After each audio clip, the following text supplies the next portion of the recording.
This conference will now be recorded. All right. And I'll see you guys later because I want to just remind you about, but you know about this great webinar we've got next week, but I'll come back in towards the back end. I'm going to go back and do some work, and I may listen in on the QT. Okay, what is this stomp out? What are we stomping out? Stomping out MS, dude. Stomping out MS, okay. Yeah, Oh, so look this who's here.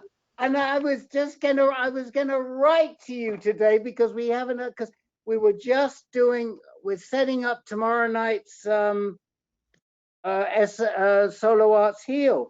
And I'm thinking, what has happened to that Elizabeth, who we love so much? And now she's right here. So I'll tell you about tomorrow night's Solo Arts Heal as well when I come back on. Okay? I'm so happy to see you, Elizabeth. Talk to you later. Bye. Don't work too hard, Rick. Oh, we got Tim too. You don't know Tim either. We just better do introductions to everybody. Yeah, I thought I didn't know Karen, but then her face popped in and I was like, oh, I know Karen. And so I haven't met Christy, and then of course my darling Elizabeth, but yeah, Tim, I'm wondering, I think maybe I've seen him once, but I don't know. It's been forever since I've been here. Yeah. Well, do we want to start introductions, and we'll start with you, Christy? My name is Christy. I am in Colorado. I've been diagnosed now for 18 years. I am an Ocrevus. I finished my first 2-shot round, so I should be getting my second shot for the twice a year in December. Previous to that, I was on Gilenya for many years. And then previous to that, I was on Copaxone. So it's been a fun medication journey. Yeah.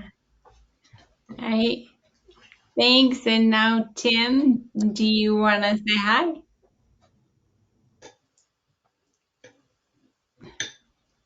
Oh, here we go with the volume again. We can't hear you, Tim. Don't worry, Tim works in IT. He'll get this figured out soon. Hopefully. Yeah. Do you want us to come back to you? Okay. He's gonna probably have to restart and go out and go back in. So. Hi, Elizabeth. It's good to see you. Hi. Hi. Hi, Dan. Hi, Mary. I love seeing. Hi, Frank and Tim and Christy and Karen. I can't see you, but hello. I love seeing your podcast, Cam. That is awesome. This is all your fault, Elizabeth. 100% your fault. What is that? Tell them about it, Elizabeth.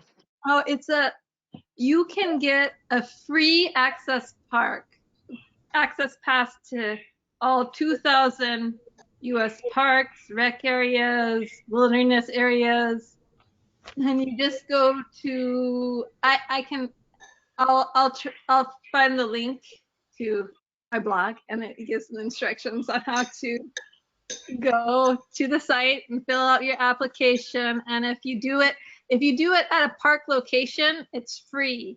If you fill it out online, it's a $10 processing fee, but it's a lifetime access pass. Wow. Yeah. So I was helped by a lovely park attendant to find out about it about 10 years ago. And I don't know why I always kept it to myself. And then when I lost my wallet, I was like, oh no, I've got to reapply and replace it. I got my wallet back, but that gave me the idea that people need to know about this. Yeah. But I'm doing good. I'm back in California. You can hear my my kids are having technology time right now, and they don't like headphones, and I don't know where my headphones are. So sorry for that, everybody. I've had MS 17 years, RRMS. And yeah, I have 2 kids. Okay. And Karen just walked away and she's adjusting her light. But then, okay, when Karen walks back, Hey, Karen. Hey. Hey, girl. Am I unmuted? Oh, No, we're no, talking to there you you. are. huh? I'm unmuted, right? Yes, you are unmuted. Oh, okay. I could have been talking all along. I'm sorry. I No. was getting a glare, so I did that. So yeah, I'm Karen, and I'm in Oakland, California. Complained about the weather the other day because it was like a nippy 80 or 78. I went to the pool and we're like, "Ooh, it's cold today." Like we should complain. No But fair. No fair. yeah, so I have primary progressive.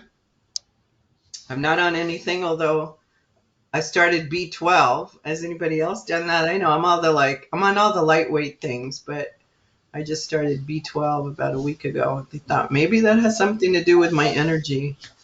And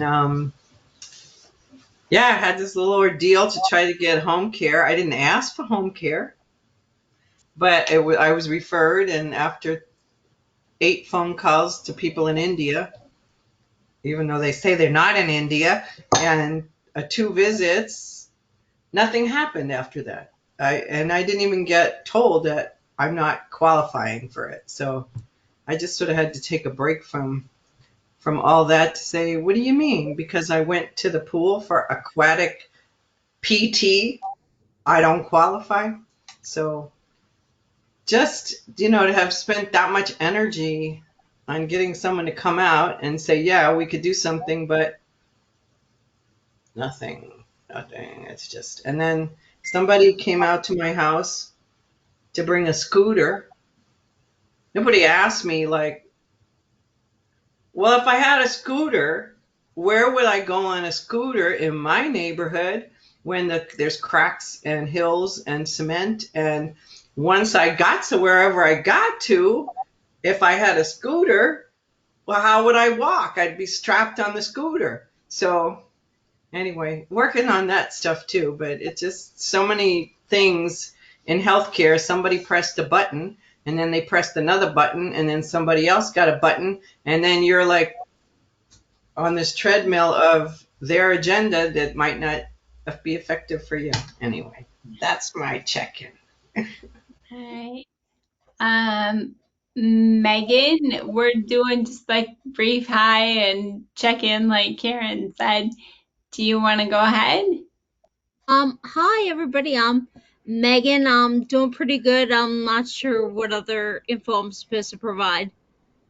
Well, I would say like your astrological sign, medicine that you're taking, maybe how long you've been diagnosed with MS. Oh, I'm sorry. I Location. didn't realize it was for new people. I apologize. No. Well, I'm a Cancer. To answer your question, Cancer born in July. Very important.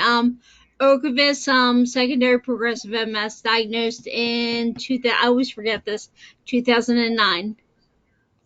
Okay. You live in what Oh, I'm state? sorry, Pennsylvania. Pennsylvania. Pennsylvania. And Tim, is your microphone working? Hold on here. Yeah, Oh, yeah. Do we hear me now? I Yes. do. We do. Oh, thank God. Yeah, because I would feel really sad because I do podcasting too. This is one of my 5 microphones here. Anyhow, hi, I'm Tim. I live in Virginia. Diagnosed since March 18th, 19th of this year, CIS, clinically isolated syndrome. Supposedly, I am getting a Baggio tomorrow, 7 milligrams. So it was supposed to come today, but they overnighted it from Frisco, Texas to Fredericksburg, Virginia. And I said, yeah, that ain't going to happen. I used to live in Texas. It ain't going to happen. Oh, And sure enough, where it I didn't am. happen. Let's see here. And I fired another neurologist. So I'm up to firing 2 neurologists and 2 urologists in 3 years. So I'm very happy. There was a celebration at my house the other night. I was doing backflips. I should have taken video. But because I fired this neurologist, now I get to see a MS specialist, and she Yeah. is the chair of the department. So yeah, and part of that I have to thank this group for because um, I've educated myself. I've listened to what people here have said. I've taken that information in, and I just really advocated like crap for myself, like I tell other people to do. It's easy for me to tell other people to do that, but I advocated for myself. Fired a guy and got the department chair. So yeah, it's a great Nice. day. Good job. Good job. Good job. Now we should probably, Kim, did you want to go ahead with your introduction? I would love to go ahead. My name is Kim, live in Des Moines, Iowa, diagnosed 2012, currently on Ocrevus, actually had my infusion Monday last week, and that's about it for now. Glad to be here. Yeah. And we talked then like Texas. So speaking of Texas, Mary, talk to us. Oh yeah. Sorry, Mary, you're like everybody moves on the screen when new people come It's like in, so shit. I like totally missed you. Sorry. No, that's okay. I can see everybody, so I know it's like boop boop boop boop. It's kind of like watching I don't know, one of those game shows. I can't even think of it right now, but anyway, but I don't honestly. I really don't even know where to begin. But yeah, I'm in Dallas, Texas, and was diagnosed with relapsing MS. Well, back then they call it relapsing remitting. I've always hated the word remitting because I would go out and people would say, "Oh, you look so great. You must be in remission." It's like, no. Anyway, so diagnosed in 2001, and now I have morphed into secondary progressive 20 years later. I have been on 7 different MS meds over these 2 decades, and have taken breaks in between some of them, and took a long break between the last one, which was Ocrevus, only because it just simply gave me my 24/7 migraine headaches, and so I took a break, and then when Kesimpta came around, I started hearing about it, reading about it, talking to other patients who were on it, and my doctor was urging me, saying, let's kind of talk about, let's kind of look at something. And I was open to it for the first time. And as long as it didn't have any side effects related to GI issues, that was my biggest thing, because I do have IBS leading into, something possibly else from that. But anyway, so I chose Kesimpta, and have been on that just really a short period of time.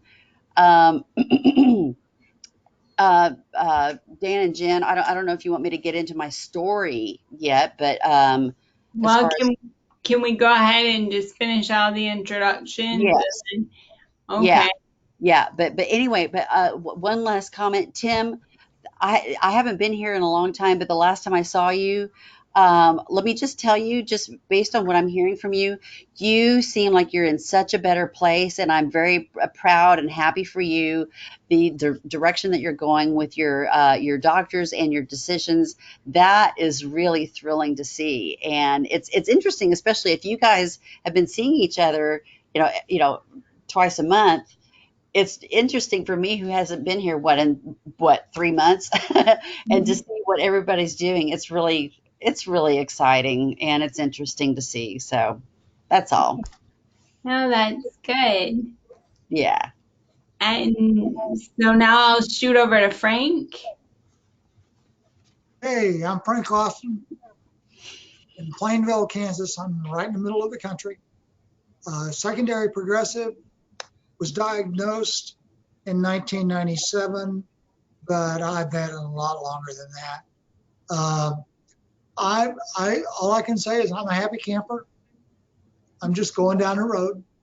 I'm retired and letting things happen around me. And now I'll shoot over right next to me. And I'm Dan Digman, diagnosed in 2000, live in Mount Pleasant, Michigan, and I have been on Ocrevus.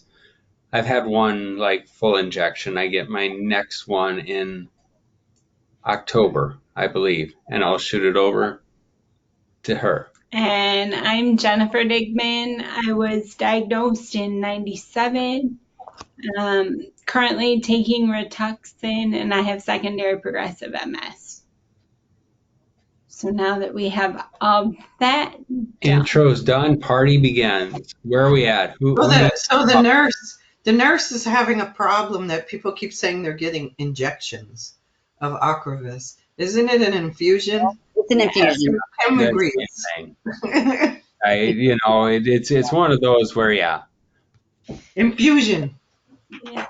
I just know I have to sit for like a long time. How are you dealing With with a this? needle in your arm. Yes. Kim, how was your last infusion then? How many pulses It did you was put together? good. I only got poked once. This nurse had worked with me before, so she understand, like, just do it the inner elbow, or you're gonna not do it well. It's not gonna happen. And I didn't have the munchies this time, actually, which is surprising. Instead, I had more like I had more headaches and ran a temperature, but that was it. And after 3 days, I was able to start sleeping normal again, so that made me really happy. Kim, you're a lot like me as far as your veins, as far as where they put the IV. Oh my God. I mean, it's like I would tell them, I would rather have you, do, open heart surgery, cut me open or whatever. But it's that IV. I know that sounds really drastic what I just said, but it's that IV. Poke me in the wrong spot because my veins roll on they can't even do my left arm. So it has to be right in the crook of my arm every time. I get that. It was super fun though, because Carly was getting her infusion the same time I was, so we were messaging each other back and forth. So that was super fun. That's cute. And they went faster because they now have changed it where you can get the Ocrevus infusion in faster. So I actually was going faster, so I actually got to leave a little earlier. So I got to leave like at 1:30 versus like 3-ish or 3:30. So that was really nice. That's good. I couldn't finish my 1,000-piece puzzle, guys. I had to take it home with me and finish. How'd you do that?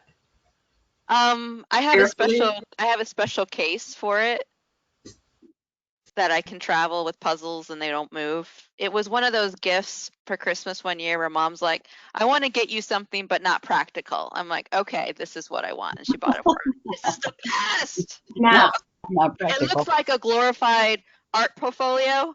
You know, the art students carry around the big thing. Yeah, and then it has a special board and the things to put over it so it doesn't move. The pieces don't move. So you can travel with it. If you're a hardcore jigsaw puzzle person like me, then you love these kind of things. It turned out to be practical. Yeah. She says I am the only person she's aware of or ever seen that hauls in their own like table and puzzle board and does jigsaw puzzles during infusions. Yeah. I was wondering when Tim's appointment is.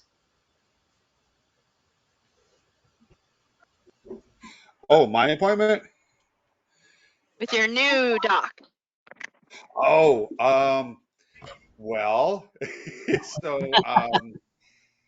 so with my old doc, it was in the middle of January, but with the new doc, it's actually December 14th. So I'll see the new doc, and I was talking to the nurse because I was like, "Hey, listen, you guys are going to have me on Baggio," and kind of the whole thing was to, see if that does anything for my lesions and whatnot.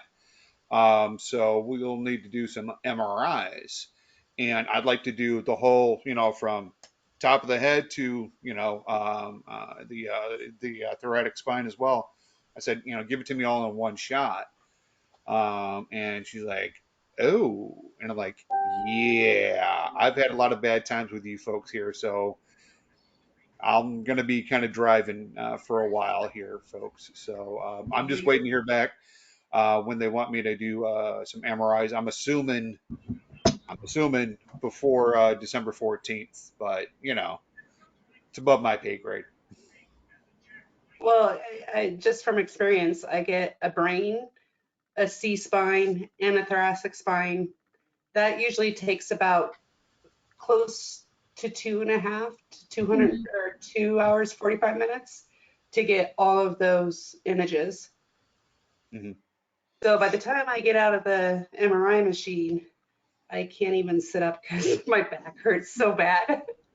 Christy, I'm so glad that you brought that up. That's why I was raising my hand up because I love whenever I have things to do, especially like tests and especially like Tim, what you were saying, get it all done at once. I want to get it done, get it out of here, and I, boom. Um, but like Christy said, the last time that I had that done, I mean, it lasts for a long time, and you're in a certain position, and you're just closed in there. And I don't know if you have any back issues, but even if you don't, you're in this position. And then also as they go down, they do the brain and the cervical and the thoracic, and there's pain that can happen when you're stuck in that position.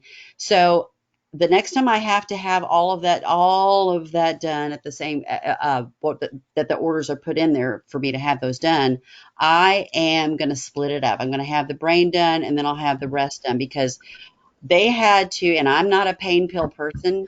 They had to prescribe me some pain medication after that because I was sobbing in tears. So, Christy, thank you for bringing that up. And so that's just like two women, giving you some advice. Go ahead and give it a try. You never know. You may be fine. Yeah. I didn't have a problem with that, but I did eat. I think my MRI was like ridiculous. I'm a night owl, so they were like 9. I go 9 a.m. That's too early, and they go no p.m. I'm like, oh, I can do that. So and it's quiet, but and I remember I ate Mexican food. I don't really have a problem like eating and digestion, but I had Mexican food like a few hours before that, and I was like, and then the guy kept saying, stop swallowing, and I'm like, can control that, but it was just it also depends on who the technician is, like why tell somebody, if I could stop it I could, but I was like, okay, I won't have Mexican food before I have to lay down for 2 hours or 2.5 hours in a machine. But I didn't have a problem with my back, and I don't have a great back, but I think you could probably do it. I don't know what I do. I sort of meditate. I don't know. I kind of go somewhere, Yeah. and I just keep my eyes closed, and it's like, no, I don't want to peek. No. I'm sorry, can I share something really funny real quick? Talking about the thoughts that get you through MRIs. All right, I'm a total Game of Thrones nerd. So back when the show was still on, through one MRI, it was the brain and cervical spine with and without contrast. I went in my head through. I compared and contrasted the characters in the book to the characters in the show and where everybody was, and that took up most of the time. And that's what nerds do. No, that's great. Yeah. To me, That the was a perfect time to take fantastic a nap. idea, Megan. That I mean, I'm not a takes Game a of lot Thrones of time. person, but what a great way to keep yourself occupied. That was a Thank you. fantastic Yeah, idea that you did. you gotta do something. What I do is it used to be they always give you kind of like some earphones, and sometimes they would say, would you like to listen to music? I tried that a couple times, and it is way too distracting. You're trying to hear music, but then you're hearing the bam, bam, bam, bam, bam, bam, and it's crazy. So I start pretending like I'm making up songs in my head to the different beats and the different sounds that the machine is making. That's what kind of gets me through it. That's all. Otherwise, my mind goes into if I'm not careful, I can go into claustrophobia mode, but I've been doing these for so many years. I'm pretty much used to it now. But so I try to make up songs in my head. There you go. So anyway, lot of advice there for you, Tim. Well, Oh yeah, whatever it nice. is, just take the advice of the more positive things, because I Yeah. was kind of terrified. I mean, I didn't even understand why I need an MRI. It's like, wait, before I was diagnosed. Actually, it was like, well, maybe you have a brain tumor. So, I was worried about it. And then I have a friend who actually has had 9 brain tumors, and 3 of them are still, a few of them were zapped, and 3 of them were, so she does MRIs all the time. And she said, no, I don't mind. It's like, I just do it. I don't, it's not a problem. And I don't know that I've been claustrophobic, but I don't really want to entertain that thought. So I thought, I'm fine with my eyes closed, wide open to just get into Yeah. that. But, because someone told me that, it was just, oh, okay. Or I mean, talking about IVs, but on the other end of it, as a nurse, like it's not easy to learn how to start an IV. But I just told myself, I'm going to be good at it. And I was. So, just it's not helpful to go, oh God, am I going to have back pain? Am I going to feel terrible? It's much better to go, no, I can do this. Okay, maybe not Game of Thrones, maybe something else. Okay, maybe it's like, I find it a very good time to take a nap too. People tell me I'm nuts. It's just like it's constant pounding and it's like it's constant. And then except when they stop it to pull you out to put contrast in, and then it's right back to the bum bum bum bum. It's like I usually fall asleep. There's times I've fallen asleep and they give you that ball so that you can Yeah. stop. The emergency squeeze, yeah. Communicate with them. Let them know that you need them. Yeah. And I've fallen asleep and squeezed the ball. Yeah. And they're like, you need some? I'm like, no. Why do you think I need some? And they're like, you squeezed the ball. And I'm like, oh, I was just sleeping.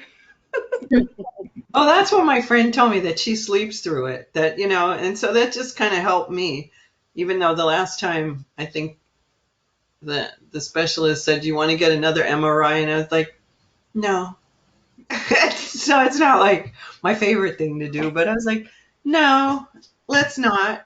It's not going to change anything for me. But yeah, with you, Tim, you want to know if it's changing the lesions. Yeah. Yeah, this is like my 35th MRI, so yeah, no, it's Wow. yeah, we have good times. We have good times in the Why MRI machine. 35th MRI? Just because?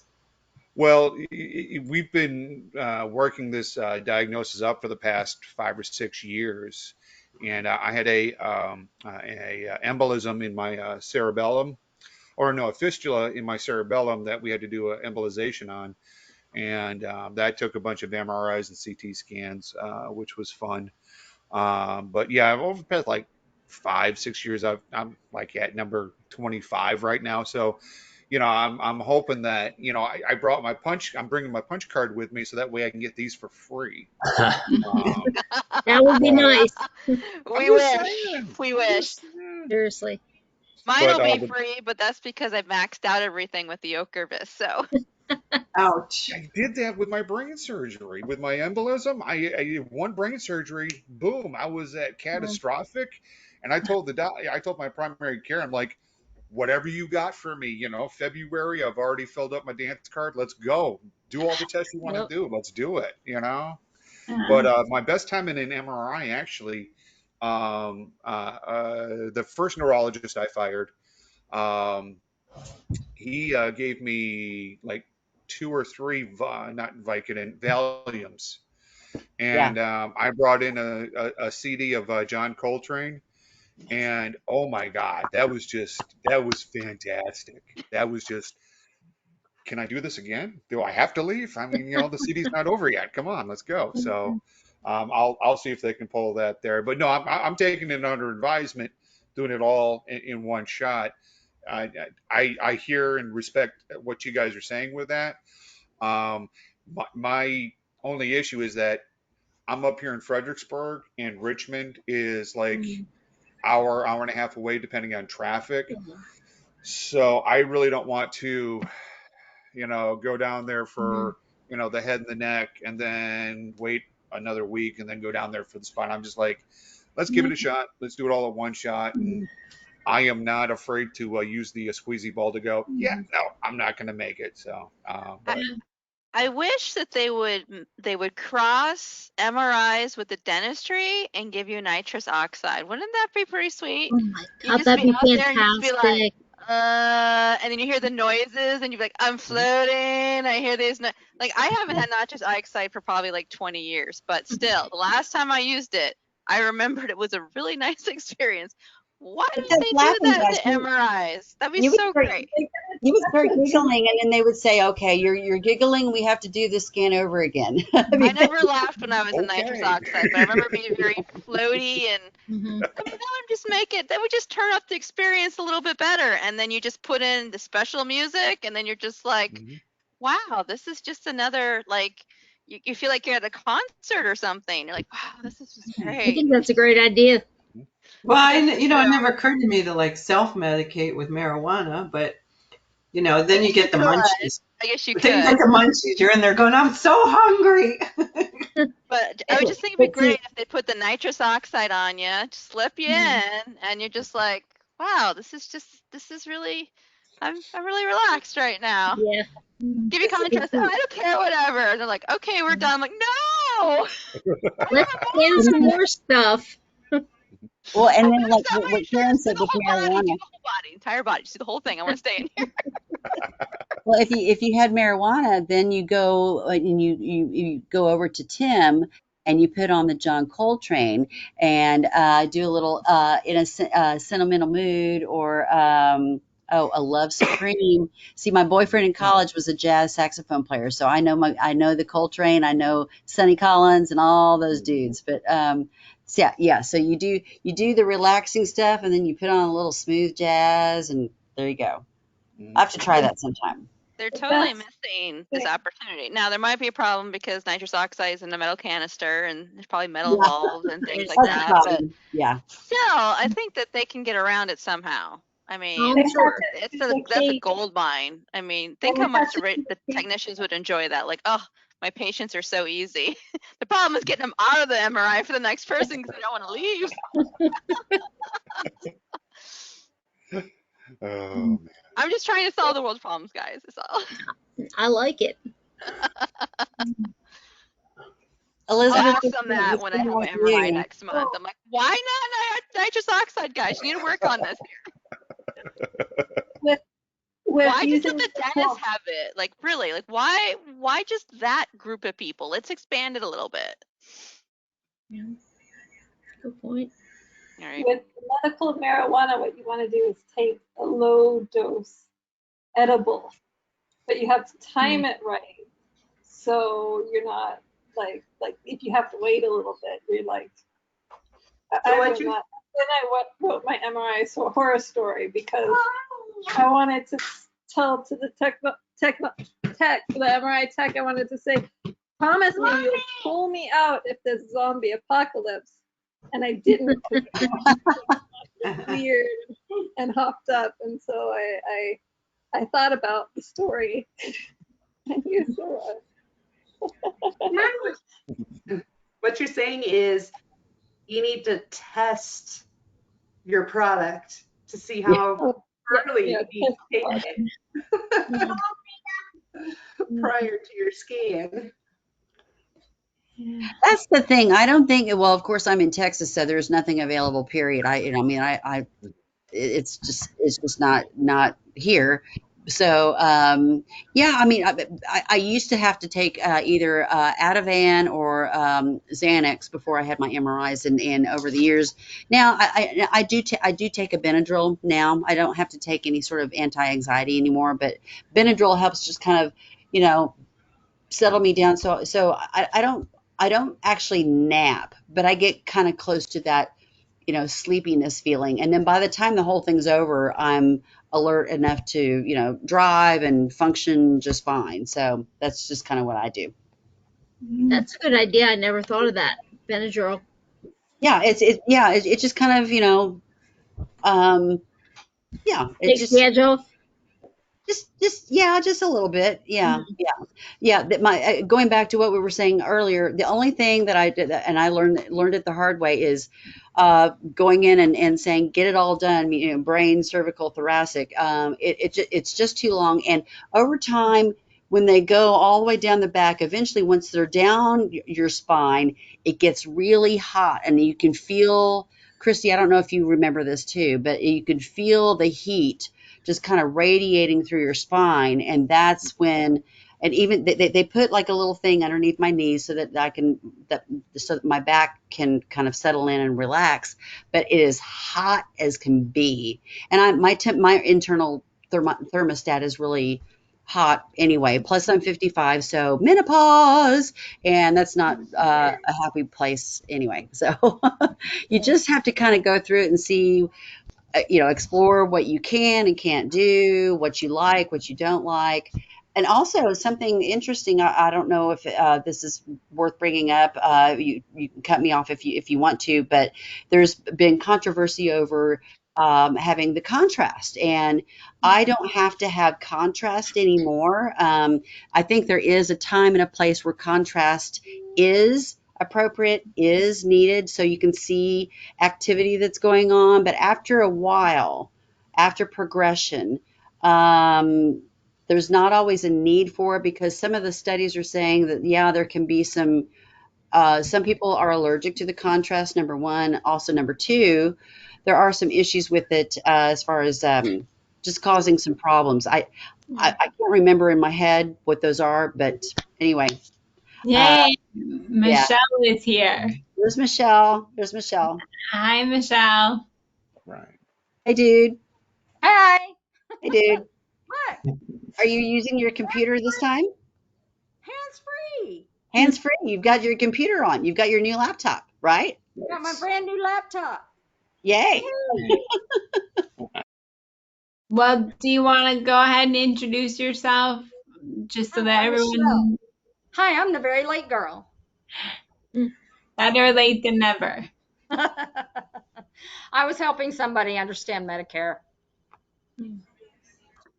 Being an advocate. I'm impressed that you understand it. Well, it's only because I've been dealing with a 2-month problem. So, yeah, I know the ins and outs of everything now. And Michelle, you're in Florida, correct? Oh, I'm sorry. Yes, let me continue.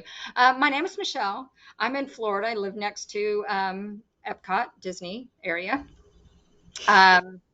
I was on Tysabri until the end of April, and now I am drug-free until Mazant finally comes in, but I'm waiting on my doctor to, I've been in a waiting period for a lot of people, for a lot of different things from a lot of different entities, and I'm over waiting. I got to be honest.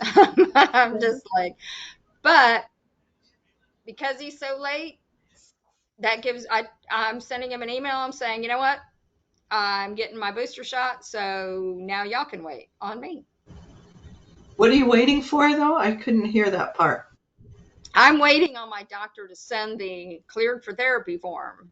They have been, Mazant has sent it to them twice now. And my for doctor, Mazant. Oh, I just didn't hear what it was. Mazant. Okay. Yeah. Didn't you say you were going to stay off of things? Was that you? No. A while back? Okay. No.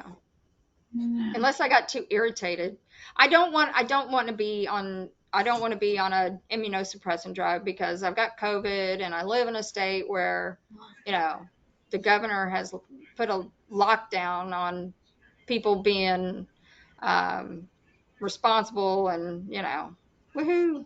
So now, everybody's getting sick. Our death rate is higher than it has been since COVID began at, 2020. Wow. Highest death rate. Yeah. Yeah.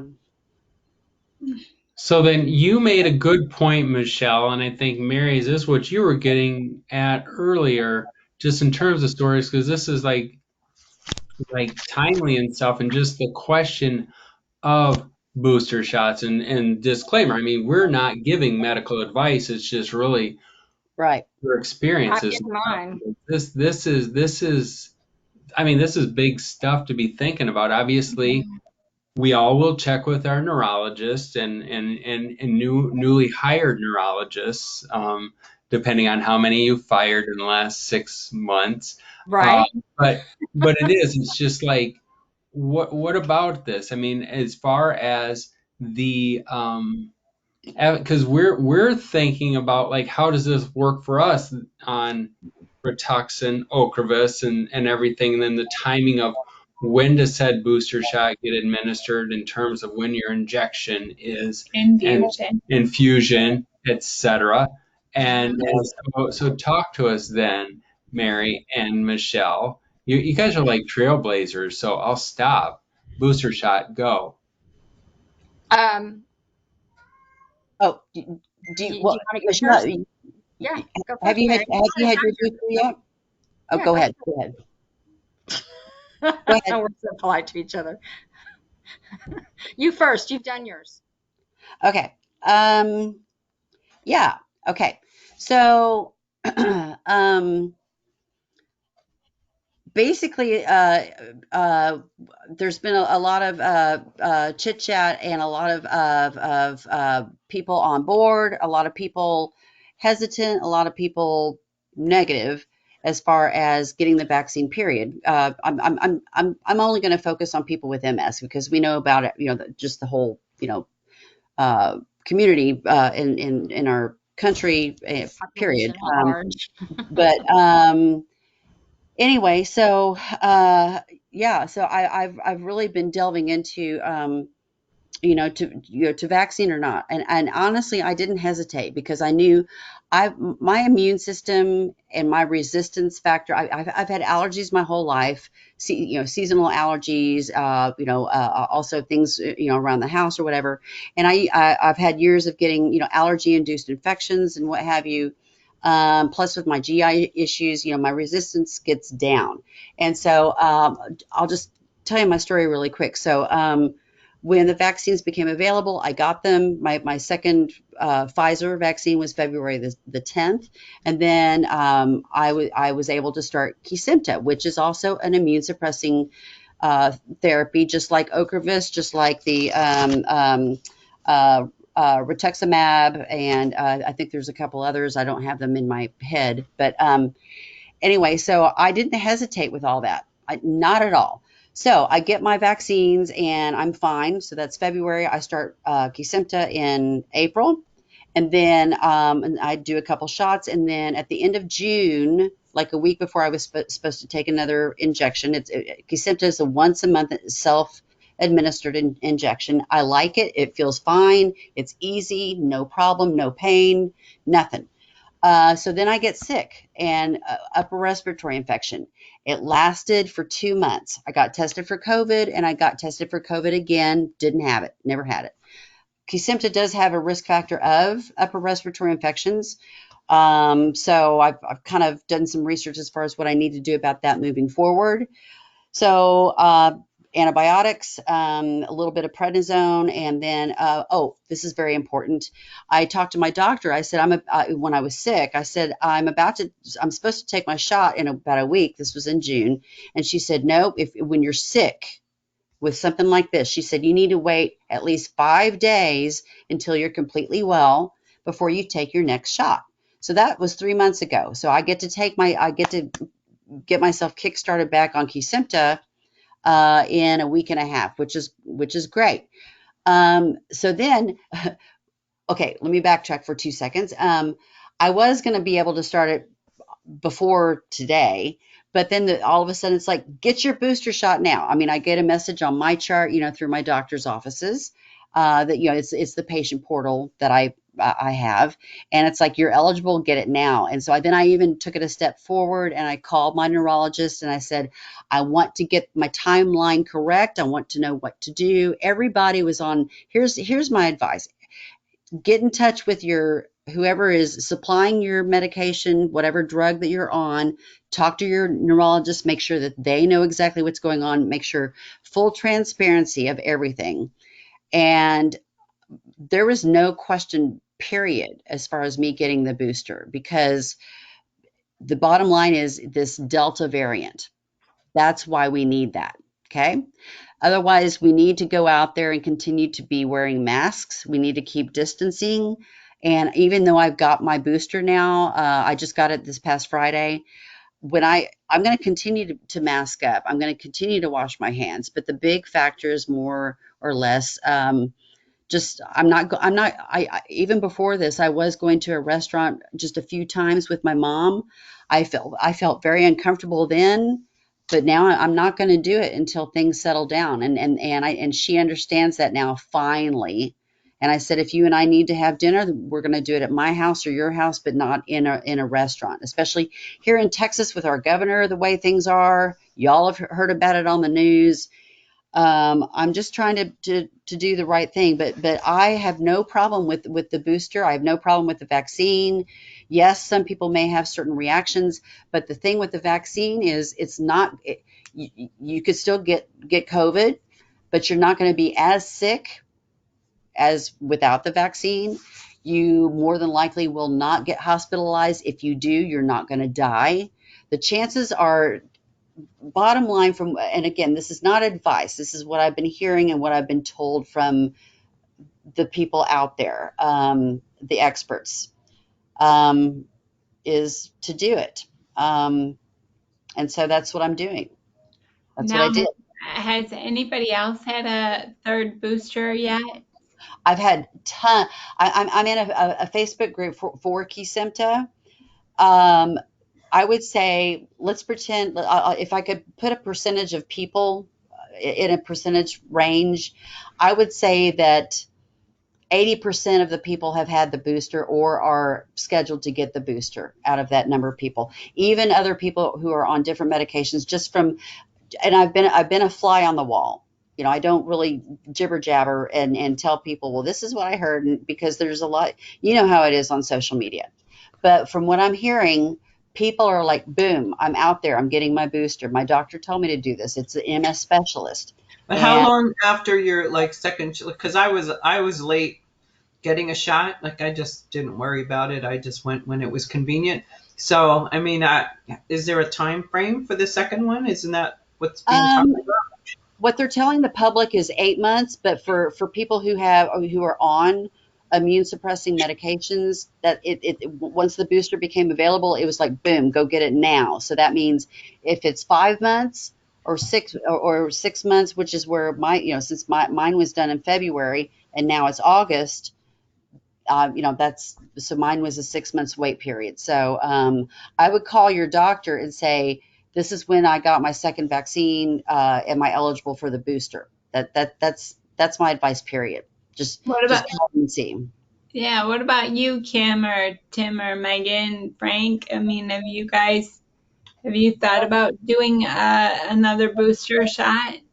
Oh yeah, I'm definitely going to do the booster. And well, my issue is that I've got my 2 7-year-old daughters that are going to in-person school now. They're all masked up, and I'm going to be starting a Baggio hopefully tomorrow if it comes in from Texas.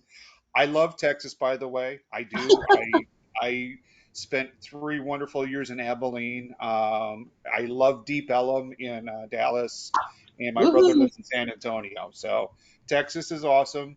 But but yeah, I'm looking at with how we did it back in March, because I got my first shot. I got all set up in March of this year. Is in our family, I went ahead first. I was the guinea pig because I'm prior Air Force, I'm prior military, so I'm used to getting, jabbed, a million different ways. Get me set up first in case I get really sick or something like that. Then we can take care of me, and then we just kind of, all right, I'm through. Then my stepson, he went and got his. My nephew, he went and got his. My wife went and got hers, and we just staggered it that way, just in case somebody got sick off of the vaccine, or you had a reaction to it, not necessarily because of the vaccine. Yeah. But that's pretty much how we're going to do it this way. Is that I'm going to be the guinea pig again, yay, and then do it up that way. But yeah, I'm getting the booster for sure. Yeah. What about you, Megan? I'm thinking about it. I know it's a very, very smart thing, but I'm not gonna lie, I'm dragging my feet a little bit. I had the Moderna. First one was fine. The second one kicked my butt. It was bad. It was really, really unpleasant. So I know that I need to do it, but I'm kind of like, nah, definitely dragging my feet. Did anybody else have a hard time with their second dose of whatever? I did. Yeah. I mean, it wasn't that bad. I just Hmm. Yeah, it just kind of wore me out, or it's just like because we were gonna go to a friend's house for a party, and it's just like I wasn't feeling it. You're just like just a little off, but How long, how long did it last though? It only lasted a few days, but it was I'm sorry, I wasn't sure if you meant Dan or me. Both of you, both. you first, Megan. Okay, thank you. Yeah.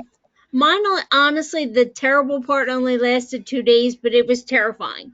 It was like MS to the 10th power, and I totally didn't see it coming because I got cocky. Because the first one was okay, like I fell, I was losing all sorts of motor control. It was just scary. So of course, I'm a little hesitant to sign on for it again. So I'm dragging my feet a bit, just to Yeah, be honest. And that's I understandable. I got it on a Friday, felt a little off on Saturday, but Sunday I was fine, so it wasn't. Yeah, so fortunately didn't have that, but then of Yeah. course concerned, will this third one be problematic? I guess it's just really more just getting the timing down for Hmm. my next injection. Yeah, I think Infusion. I think you said it I right. get it right. Yeah, just like I start thinking about it, it's like then you overthink. It's like, okay, say injection, no, that's wrong. No, say infusion. So my next Ocrevus. What about I, you, Elizabeth? Have you thought about getting another, like a booster? Yes, and I'm waiting until my in-laws get back because, like you said, Megan, like I just had a horrible brain splitting migraine kind of pain, and it lasted about 2 days. And I didn't take any ibuprofen because I had read an article, it's iffy if ibuprofen or a painkiller will actually dampen your immune response. And so I wanted the best reaction possible, Right. for the baby, because it was only 2 months after my infusion. I just got tested for antibodies, and lo and behold, I have them. My test was reactive. I wasn't expecting that, but that's giving me a little bit of feeling more comfortable waiting a few more days to get my booster, but I am going to be getting my booster soon when my in-laws come back to take care of these children, because I have to have someone to make sure they're okay. But I am on a crunch because then I have to wait 4 weeks for my Ocrevus, which should have been at the end of this month. But I'm delaying it a little bit to get the booster. I'm Again. curious, Elizabeth, do the antibody test detail what your antibodies are? I mean, does it give you a count? It didn't give me a count, and I can look. Maybe I can check on my patient portal and see which exact test it was. All it said was reactive. I tried to email my MS specialist, but the MS nurse just responded and just said, "Yeah, get your booster."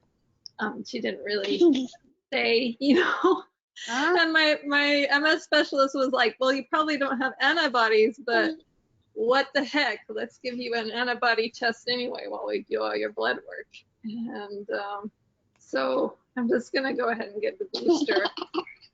Well, see that's the thing, and Elizabeth, you said something important as far as the Advil slash ibuprofen. It's better to kind of revert to like when I got my booster, I didn't pre-medicate with anything, and that is the advised thing to do. But when I got home, maybe about an hour later, I took some Tylenol, and then before I went to bed, I took some Tylenol. No Advil or anything like that. But here's just one thing to think about. Okay, so if you're hesitant about the booster and and because of a reaction that, or the way it made you feel when you had your previous vaccines, think about, okay, if you felt lousy, crappy, horrible for a couple days, think about how it would be if you did get COVID and you were sick for a week or whatever. And people that get COVID, whether you have MS or not, it doesn't mean your symptoms are going to be any worse or less based on the general public, if that makes sense, if I'm saying it correctly. But you just have to think, if you're going to be feeling really crappy after getting your booster, maybe time your booster appropriately to where you can just kind of hang out in bed, watch TV, and kind of take care of yourself. But who knows? Maybe you're going to feel fine. But I guess my point being is, compare it to because, and I'm only saying this because of the variants that are coming through. There's another variant that's already made its way into the States. So that's the problem with this COVID thing. There are so many unknowns. Even the scientists and the experts, they don't know where this is going to go. And that's why I'm just trying to pay attention to it as much as possible. So I'm thumbs up for the booster. I'm okay. I'm not going to be like, shunning y'all. If you don't want to do the booster, that's fine. Everybody, and some people have allergy issues. Some people do have other issues to where they can't take the vaccine, period, and that's fine. But just do the right thing, because it's getting really freaky out there. And that's all I have to say about that. I won't jump in anymore on that. I've said my stuff. That's all. It's a good thing to not have a memory anymore, because I forgot about all that controversy, and I imagine if I had a bad reaction, I would have remembered that. But it didn't even occur to me like, oh yeah, you're going to have a problem. I just know I got the shot, I don't remember which, in the right arm, and then my left arm hurt. That was it. That made no sense. So, Isn't that the way with multiple sclerosis? and I don't really think, it was just funny. It was just like, oh, I got a shot in my right arm, but this arm. That's how you see with Copaxone. I give myself a shot when I years ago when I was on Copaxone, and then my other arm would break out into hives. I was like, what the hell? This is bizarre. So that's when I got off Copaxone, because my doctor was like, that's not right. So anyway. Yeah. Well, so welcome back, Christy. And you're doing good. Yeah, I'm doing better. It's just been getting these spasms since I broke my foot, and it's very painful. It's moved into from the annoying to now painful, and they last longer. So, are you wearing a boot or something on your? Oh, how'd you break your foot? Just walking up my steps at my house. Oh. It rolled. My body stayed stationary, and I heard crack, crack. And I was like, well, maybe I just had a really bad sprain. And then the next day, I couldn't even put weight on it. So I went to the emergency room and ended up with 3 breaks on my foot. So it's my 2nd metatarsal, my 3rd metatarsal, and my 5th metatarsal. Oh, all broken. So, I went to the doctor. I text Kim because I'm like, is this spasticity? I'm like, have you ever dealt with it? She's like, no. And I'm like, well, this hurts. So I went to the doctor yesterday, and he prescribed, is it baclofen? Baclofen. Yeah, baclofen. And I'm waiting for it to be filled by my pharmacy. So in the meantime, I'm still dealing with the spasms, and they hurt. So. Christy, which state are you in? I'm sorry, I forgot. No, that's fine. Colorado. Colorado. So go get some medical marijuana because that Yeah. helps most with spasms. I Um, told you that, Christy. I said people use it and it's really helpful. Yeah, I get that, but I work for an aviation company. We have to follow FAA guidelines. Oh dear. They do random surprise drug tests, and I honestly can't afford to lose my job. Oh poo. I know. So I know my boss would understand, but I don't think our corporate would understand if it came back tested positive. And hopefully you will have baclofen in the morning or tomorrow. Fingers crossed. All right, fingers crossed. I hope it works for you. I do too, because I have a very high pain tolerance, but this is breaking me. These spasms are literally breaking me because they just come out of nowhere. I was just sitting here not doing anything, and it was like bam, and I was like, I'll be right back. So, and I can't get up to walk around, so I have to get up because I can't. It's a no weight bearing, which he added an additional 3 weeks of no weight bearing. So it's just like, if I can't exercise the muscle, then I don't know what else to do. So I have to get up from where I'm sitting and just keep all my weight on my left foot and stretch out my right leg without any weight on it. So, and I have to do that until it goes away. Yeah. Sometimes quick, sometimes it's not. Christy, have you ever been on baclofen before? No. The reason I ask is because, especially because you work, just be aware that you might have a problem with fatigue until you get used to it. So just something to keep in mind. I know when I still worked, I had a really hard time with baclofen getting adjusted. So just maybe keep that in your mind. I will. So I'll probably not take it in the morning or at work. I'll probably just take it when I get off of work, after I get off work, just because I don't know how it's going to affect me. I think that's the best idea. That's what I was told. When I have issues, I typically take it. Well, it depends on what I have to do during the day, but because it can make you sleepy. So I think that's a good way to start. And then if you feel like you can function, let's pretend like you take it like at 5 o'clock in the afternoon. You've got still a few hours before you're going to go to bed. See how it affects you. See how you can function. And then you can kind of play it from there. Michelle knows a lot about baclofen, and she's been taking it in different ways for a long time, right? I've been on baclofen since 2015. I take it every day religiously. It has a 6-hour half-life, so it's out of the body within 6 hours. It can make you sleepy. That is one of the side effects of it, but the side effects are short-lived. For most people, I won't say for everybody because some people just can't tolerate it.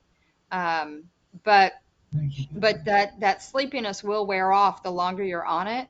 But if you take it within every 5 hours, then that 6 hour, like if you're scheduled to take it 4 times a day, like I am, I take it every 5 hours. And that way, that last hour is getting through my digestive system. So it's already starting to work before the other ones run out. And that keeps my muscles completely pliable. And it keeps the spasms down, and I don't have to mess with, if you're not spasming, you're in less pain. So I take less gabapentin. Um, I, you know, I'm on the maximum dose of baclofen. I started out at, gosh, I think like 10 milligrams twice a day or something like that. And it's best to titer onto it. So take your time getting on it. Take a half a pill in the morning, half a pill might not do anything at all for you, but it might get into your body. That's kind of what I would recommend, just to titer onto it since you are working. And then you can take, a full dose at night. And then as soon as you get home, or like if it only takes you 30 minutes to get home, you take it 30 minutes before you leave your work. And that way it's in you by the time you get home when you're already going to be feeling your worst. So, I mean, that's just what I would recommend, because it'll take an hour to get in and 6 hours to go out. So take it every 5. So take it again if you're up at home for 5 hours before you go to bed. Take it again before you go to bed. And then that way you'll sleep better. And it's better to find out if it should be round the clock. I don't know. I have no experience with it, but sometimes it's not so good to ping pong, I'll take it now, I won't take it then, I'll take it now, I won't take it then. It's better to have it titrated in your blood system and consistently. But I don't know about this, but I would ask a pharmacist. Actually, Kim isn't a pharmacist anymore, so we can't ask her. Actually, Karen's right, because the longer that you're on baclofen and the more regularly that you take it, the better benefit you get from it. And that is what my neurologist told me when I told him my schedule plan for my 4 doses a day. So, just to kind of bounce off of, I'm not a doctor and I'm not a pharmacist, but my doctor did tell me I was correct in managing that plan correctly. Oh, here comes one. Hold on. Sorry. No, you're sorry. Oh, just FYI, half-life is when half the drug is gone. So No, 6 I hours. didn't And say. general rule of thumb is that it takes 5 half-lives to get a drug completely out of your system. So it may not be a therapeutic dose, but you still have it in your system. So technically that dose would still be in your system, detectable at 30 hours. Would it do anything? Probably not. So just FYI on that one. Well, I'm really hoping, because when I saw my podiatrist yesterday, I got the indication that it's very common for spasming to happen when you break a bone in one of your feet or hand, just your operating, like that get you round. That's basically how I understood it. And that's what I've read also, because, I can't stay away from Dr. Google sometimes. So I turned to him for some advice, to see what could be going on. And from what I'm reading and from what I'm gathering from my doctor, is very common to have spasms when you have a break. So I'm hoping that once this is all healed, that the spasms go away, because I never had spasms before. So hopefully it just stays away. So, but yeah, this year is a year of firsts for me. So we'll see. I really hope that it helps you. Yeah, absolutely. Yeah, and like Michelle said, don't be afraid to start with a half dose if 10 milligrams is too much for you during the day, and just do the 10 milligrams in the evening before you go to bed or after you get home. How many days did he prescribe to you, Christy? I don't know, because I haven't. She hasn't seen the prescription. She doesn't know. I just know he said the name yesterday. He's like, because he started me off with McLachlan, something like that, and that wasn't doing anything to help me. He's like, well, we just want to start you off low, and if that doesn't work, then we'll shoot you up to a more powerful. Yeah. So he didn't give me the milligrams or anything like that. He just said the baclofen. I don't even know how to say it. That rang a bell, because that's what Kim told me, that a lot of people take. And I was like, oh, I heard that before. So He's probably giving you 10 milligrams 3 times a day. Kim, Well, doesn't it start off at 5? You Isn't can. that? Yeah, You can start at 5. It comes in 5s, 10s, and 20s. yeah. so I'm on the 20 4 times a day, so I'm at the max dose for that 80 oral. milligrams. And after this, they said I'd have to go to the intrathecal. The pump. Yeah. Mine's at the 10 milligram. I just had to look since you were talking about it. I was like, I don't know what mine is. So anyway, I did a drug study for, I think it was Sun Pharmaceuticals years ago. I don't know. It seems weird for me to be able to say I did that years ago because I've only been diagnosed since 2015. But I did a drug study for baclofen ER. It was an extended release baclofen. It was once a day in the morning, and it was awesome. Talk about quality of life. You only have to deal with one pill. You can, you don't have to carry stuff around with you all day, like me going to Disney. Right. To deal See with you, pills and See you, Tim. Take care. Good luck tomorrow if it comes in from Texas. Goodbye. Take care. See ya. Michelle, that sounds awesome. yeah, it was absolutely amazing. And What happened to it? Why did it come to market? did not. Right when I was getting ready to go on the what do they call it when they just give it to you for free after that? The extended The trial. donut hole. The donut hole. No, that's a financial thing everybody wants. But it's when they've gone the length of the trial, but before they send it to FDA. So it's like the extended safety profile or whatever.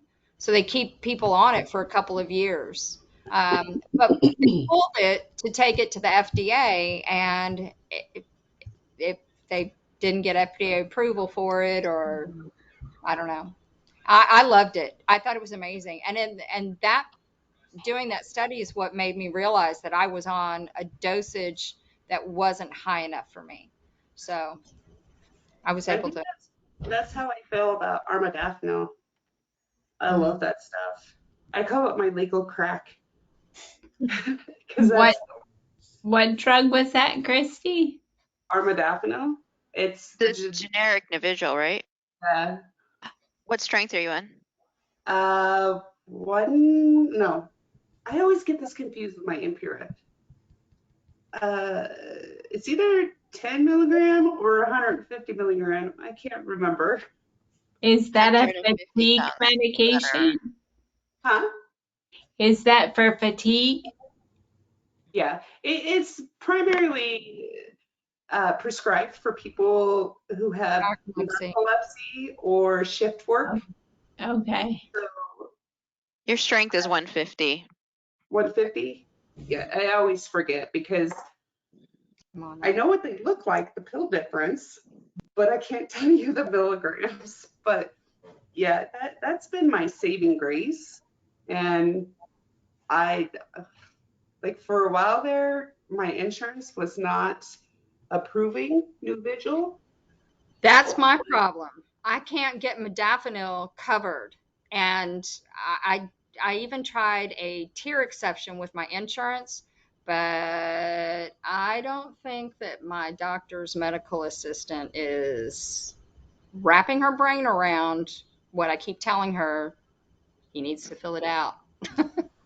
Yeah, so I think I went probably about 2-3 weeks, and then all of a sudden there was the generic of armodafinil, and so I was like, give it to me, please, because I am dying over here. I'm having a hard time making it through a day and being able to stay awake. So, and I can really tell, like, when I miss my pill in the morning. Oh my goodness! Yesterday I missed all my pills, and I was asleep probably before 7 o'clock. I was out. But yeah, it's bad. Like I could easily just close my eyes and fall asleep while I'm at work if I don't have my legal crack in the morning. Kitty. See, for me, I can't use it every day because by the fourth day, I'm ready to take a nap at 1:30. It's like lost its effectiveness on me. I only can use it very sporadically, and it's Yeah. effective Yeah. for me. Wow. That makes sense. My body has become dependent on it. Like I don't have my juice. Give me the juice, or else we're not going to make it through the day. But yeah, I typically don't try not to take it on the weekends because what's the point? Because if I want to take a nap, I'm going to take a nap. But during the week, I definitely need to take one. Otherwise, I'm going to be completely like a zombie and can't function. So I am just about to start Ampura. This is the first thing I've ever taken for fatigue. I've just been, muddling through being a zombie for 17 years because I thought that was normal.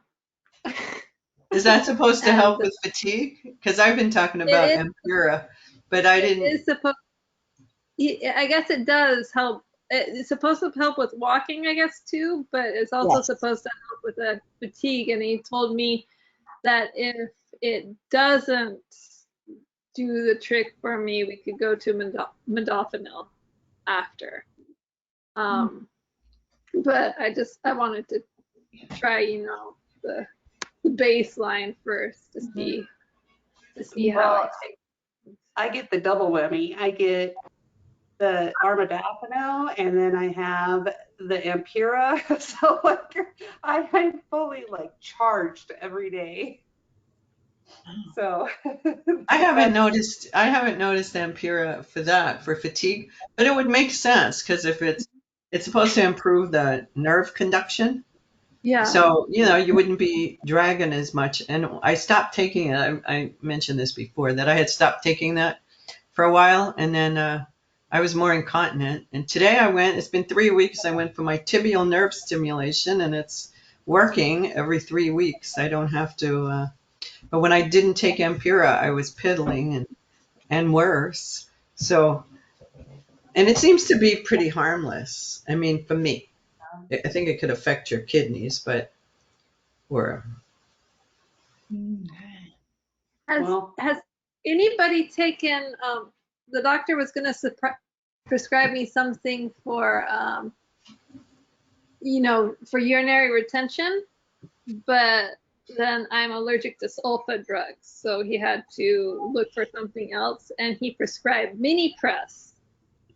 And I looked that up, and it's for high blood pressure too, whereas I'm just kind of questioning, did he not realize that I usually am on the very low end of low blood pressure? So I'm really thinking I'm not going to take it because. What was the name of the medication again, Elizabeth? Mini. Oh, okay. Okay. Yeah. So is retention a thing? No one's ever mentioned that before, because before I got diagnosed, I had lots of odds and ends that nobody ever strung all the little pieces together. But I would feel like it takes me longer to empty my bladder, and then I think I'm done, and then I go back, and then there's more. And I haven't read that or heard that, it's a part of MS. But yeah. It is. What I do, I told the doctor too, I'm pretty good at like jerry rigging things and keeping things, manageable by just massaging it out and pretending it's a toothpaste tube and getting every drop out. So that's another reason why I don't think I'm going to try the mini You press. said it very well. Exactly. It's because I pushed my hands down there too, and for some reason, after I got sick with my respiratory infection, my bladder has been happy. I've been a pee queen, just going all the time. I've been eliminated. It's been great. And I'm like, well, okay, that's good. At least I can, have one happy thing versus another, a yucky thing. So, yeah, but when things get bad and you know that you have that urgency to go, yeah, like the toothpaste tube, Elizabeth, that's a really good analogy. Because I just kind of press, it's like push it down, and it works. But sometimes it takes several trips. But yeah, our bladders and our bowels are very interesting with MS. I think it's all that all the sensors with our nervous system, and sometimes the muscles don't know whether to clench or whether to release, or just it's an interesting game our body and our brain play together. And Interesting Elizabeth, fun word. Sorry. have you ever tried like Ditropan or Detrol? It's like oxybutynin more to help you hold it, or does that would it help you release for retention? I took oxybutynin very early on when I was diagnosed, and I didn't really notice any difference. What Oh, helps me a lot was doing biofeedback therapy for my bladder with a okay. physical therapist. Hooked me up to a computer with sensors that she put on my all my various parts to check and see which muscles were doing what. That helped me a lot because I could see which muscles I was flexing on the screen, because I just I started having bladder problems when I was a teenager, before I was diagnosed at 20, and I just didn't know. Bye, Karen. Bye, Karen. See you. Bye. Yeah. Elizabeth, we're going to have a urologist speak to the group in November. Oh, So interesting. that might be something good to talk with her. I'm sure you'll hopefully get the problem rectified before then, but that would be something, because I'm not sure. Yeah. Speaking of which, November. how Don't say October. You gave me a shock. No, then Dan is here, Rick. He corrected me. Good. Thank goodness. I got No. worried for a second. Oh, look who's there. Hello. How'd you do? You want to say hi? He wants to play with the buttons. It's past 7 o'clock, so that's when their technology cutoff is. So they're backing on mom's technology. I see. I hope you guys saw earlier on, I don't know if Tim did, but if not, maybe one of you can send it to him, that we referenced Elizabeth's Solo Arts Heal story, because some people, when they're lying in that MRI, they don't think up of tunes or games, they think up stories, right? And then they write them down and they tell the stories, and they are pretty great stories. So if you haven't heard Elizabeth telling her story, go to our Solo Arts Heal, the link I put earlier on in there, or go to our website to Solo Arts Heal, and please listen to Elizabeth's story. It is great. Right, Elizabeth? Thank you so much. It's a pleasure. I had fun. I still play with that story because I have ideas. I have ideas for a book beyond it, but it's been a lot of fun. It was a lot of fun doing the Solo Arts Heal. And I'm losing the battle here. I'm losing the battle. It's a great story, and And if you listen through to after the story, there's a catch at the end of it, but I'm not spoiling the catch. So, but you got to listen to the story. It's about 15 to 18, I forget. It's really a good story, and the storyteller is awesome. The storyteller is just awesome. And speaking of which, even though Karen's gone, we're doing Solo Arts Heal tomorrow night, and we have the topic is infertility, and we've got a woman who has been through a bunch of fertility issues and has developed a one-woman play out of it. And she's going to be doing excerpts from the play. Interestingly enough, we found her because her fertility doctor is a member of one of our support groups.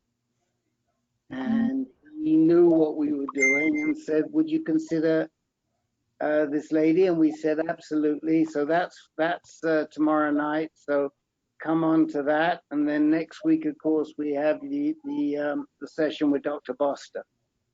So so that should be pretty good. I will put. Does anybody on this group not have the sign up for Dr. Boster? If so, I can put it in the chat window. But it's What in the it was in the reminder. what's the thing for? What is it? Building your health team. Yeah. Is that the one? Yes. Okay. It's called managing your health team, and it is about how to create the best possible health team for you. It's not MS specific, but Dr. Boster's going to be on there. But we've also got an oncologist on there, some psychotherapists on there, a social worker. And the idea is hopefully you'll come away from that feeling, having a better feel for how to put together the best team for your condition. Okay. Which is a big issue for a lot of people. Tim and I were talking about that before we started. But I can put it's in the reminder, and please publicize it on social media. Mary, the social media queen, please make sure that you should have the flyer. If you don't, I can send you the flyer right now. Yeah, go ahead and do that so that because since I've got my stuff right in front of me, I'll go. Okay, I'll send you do the it. flyer, and I'll put the link in there for you right now, and hopefully we'll see you next week. And that's the end of the promos, and you can have the room as long as you want. You guys are going talking up the storm here. Yeah. One question real quick, Rick. I just got a new computer, so I don't know where this link is. Okay, I'll put the link in the, yes, I'm going to put the link in the chat window for you. It Okay. was in, the link was in the reminder that Alexa sent out for this MS meeting, and the poster is in there too, the flyer's in there too. But I will, I'm going to put it in, where is it? I got it. Okay, I'm going to put the link in, the registration link in for this, because it's not dropping. You do have to register ahead of time. And I'm putting it in right now. There you go. We've got also another very interesting webinar the next night, which I think we're going to turn into it's a seminar actually, and we're going to turn it into a webinar next year. It's called Layman's Guide to Medical Research. And the idea is to try and help lay people read medical research. And we're doing it for one of our prostate cancer groups, but I found out about it late.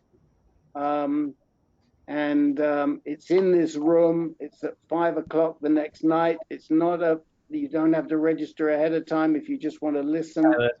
Sorry, 8 o'clock Eastern, 5 o'clock Pacific, 8 o'clock Eastern. And that's just going to address how to read medical language. But it may have a bit of a prostate cancer because that's where we're doing it. But we think we're going to do it for everybody next year, and we'll put a team together because it's a big issue.